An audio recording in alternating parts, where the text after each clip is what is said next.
Buenas tardes, mi nombre es Andrés Gómez. Hoy vengo a hacer el aporte eh, que tenemos de acuerdo al trabajo que tenemos postulado para esta semana.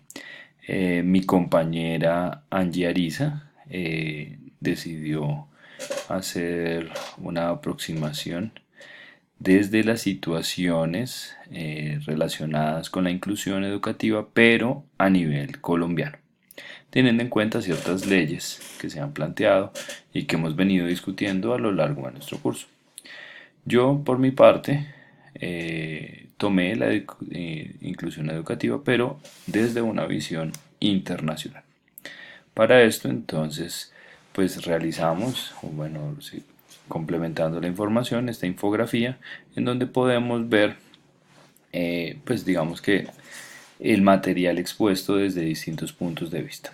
¿Listo? Entonces, pues la idea es comenzar primero que todo con la definición de qué es esa educación inclusiva de acuerdo a la UNESCO. Entonces decimos que internacionalmente la inclusión es entendida como una reforma que apoya y promueve la diversidad de todos los estudiantes.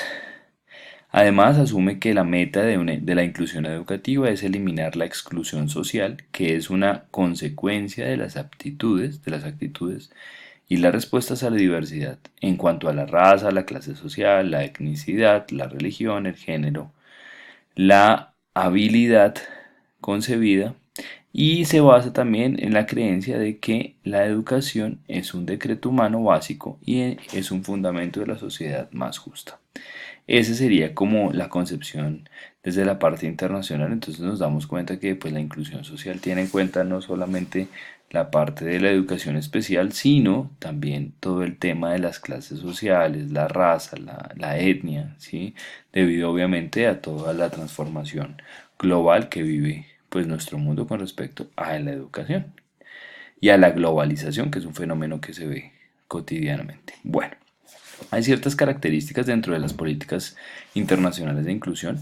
La primera es que la inclusión se debe ver como un proceso, ¿sí? La segunda es que la inclusión es una preocupación por parte de la norma como tal que genere la identificación, el retiro de barreras frente a un público específico. También tiene que ver, también ve, digamos que la inclusión como la presencia, la participación, los logros de todos los estudiantes. Y por último decimos que la inclusión implica un énfasis particular en los grupos de estudiantes que pueden estar en riesgo de ser marginados, excluidos o tener grandes o tener bajos logros. ¿Listo? Entonces, digamos que obviamente la inclusión a nivel internacional pues contempla esa formación, que es lo que en nuestro país estamos viendo pues con mayor fuerza últimamente.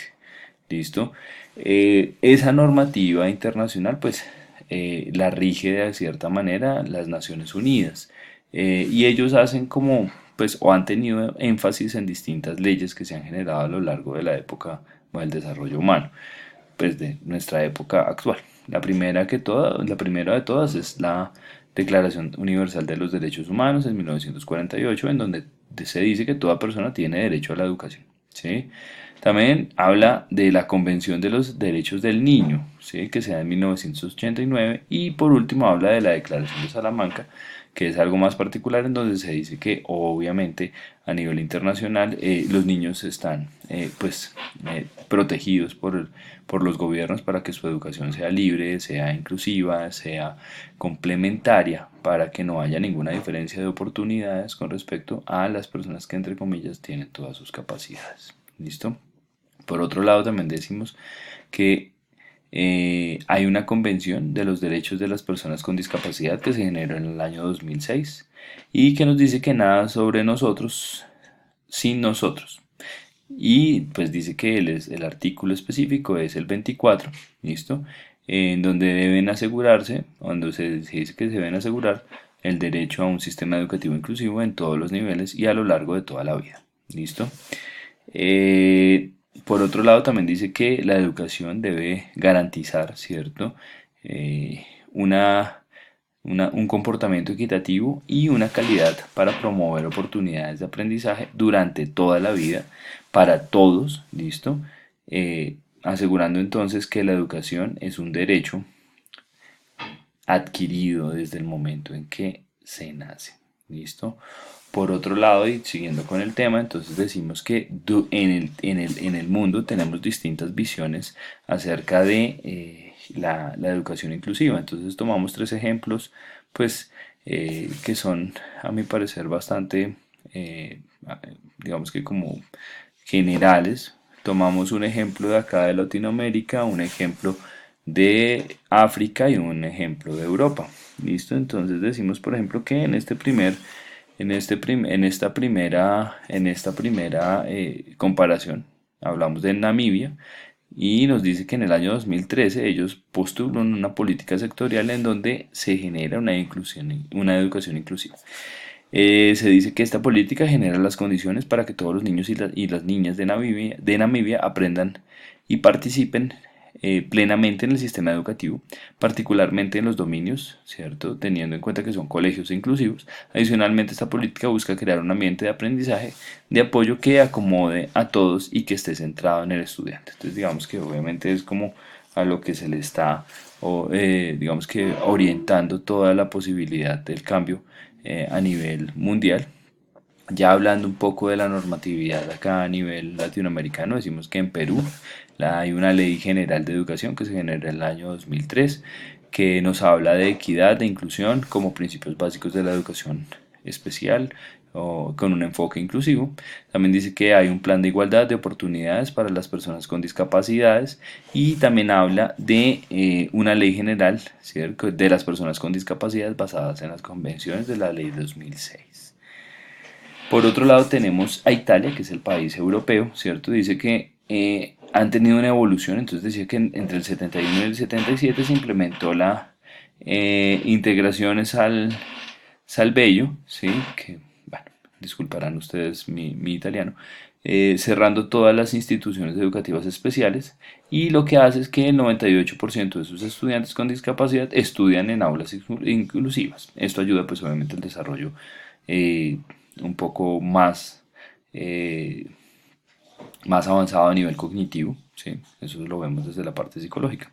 También dice que se asume que la integración escolástica brinda oportunidades a todos los estudiantes de modo que pueda desarrollar nuevos aprendizajes y conocimientos y que la distancia es un fundamento de fortaleza y no es un problema. ¿Listo?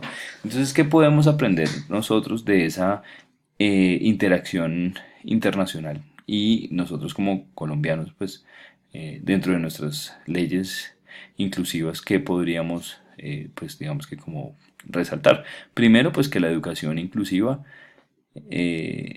trasciende lo educativo, que el derecho a la educación es la base de todas las políticas, que la inclusión es una meta para todos, eliminando las barreras. También se habla de que es su fundamento e interés, ¿cierto? Pues lo que busca es el bienestar máximo del estudiante, que las principales barreras que están realmente en la infraestructura, pero también en el desarrollo de los profesionales requeridos y en las actitudes de discriminación.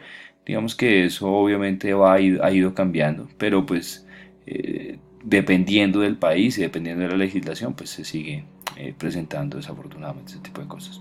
Los documentos de pues, la política son en general breves, ¿sí?, con documentos adicionales que sustentan y expanden un sentido de la misma. Entonces digamos que ahí también está toda la parte legal que va sustentando todo el cambio a nivel internacional y a nivel nacional acerca del pensamiento que se tiene acerca de esa educación inclusiva. ¿Qué podemos decir? Ya también para finalizar, pues que obviamente en Colombia tenemos ya muchas de estas cuestiones ganadas desde hace un tiempo, pues 20 años, pero todavía hace falta. Debemos seguir trabajando con respecto al tema. Y pues nada, espero entonces sus comentarios y sus apreciaciones acerca del video. Muchísimas gracias y buenas tardes.